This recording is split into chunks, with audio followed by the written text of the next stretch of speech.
โอเคยอดบอลจากที่เลยว้าวว้าว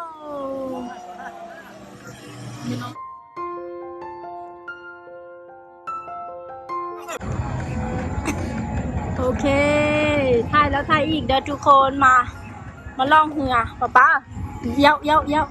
เมื่อกี้นี้ใครหัวแท้หัวว่าหัวจนสิตาแท้อันนี้แม่เด้อแม่กับเอื้อย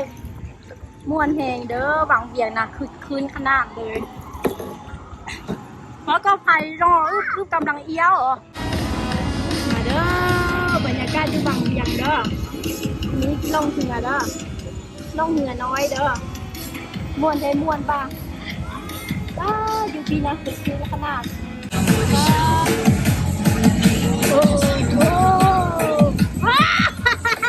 โอ้ป้า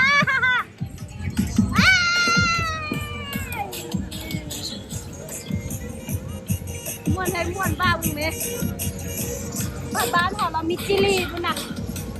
บ้านเมืองเขาบ้านม่วนให้ม่วนบ้า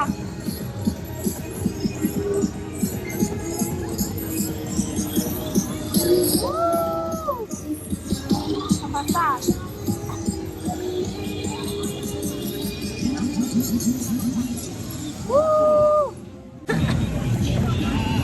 พอสิเนาะพอฮัลโหลขอน้อยอย่าอีกคอเขาไปรออยู่เจ้าทางนะท่ามนางฟ้าแล้วอันนี้เป็นช่วงที่มาก็จะฮอดท่ามนางฟ้าอุ้ยมวนแหงเด้อซุมเจ้าเด้อมาต้องมาไผ่เหือเด้อเพราะว่าแบบกังวลกังวลใจมันสิได้นี่บ่อน้ำนี่ใสแท้ใสว่ะ มวนขนาดเลยค่ะขนาดอันนี้ถ้ำนางฟ้ามาสิเด้อ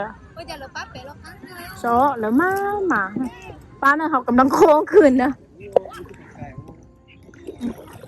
สองเสานี้ถ้ำอันนี้ถ้ำนางฟ้าขี้เหือนี่ม่วนขนาดเลยขี้เหือนี่ม่วนให้ม่วนป่ะจิตใจโปร่งใสพวกแม่เขามาอาบน้ำเด้อ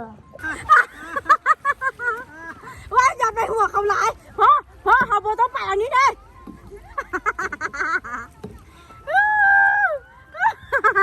เมื่อกี้สองเข้าหูนี้เลยว้ายป้าของเขาว้าย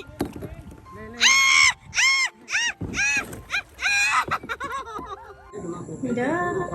อคนไทยเงาตอนแรงนี่หลายเติบเด้อไทยตึงแรงต้อง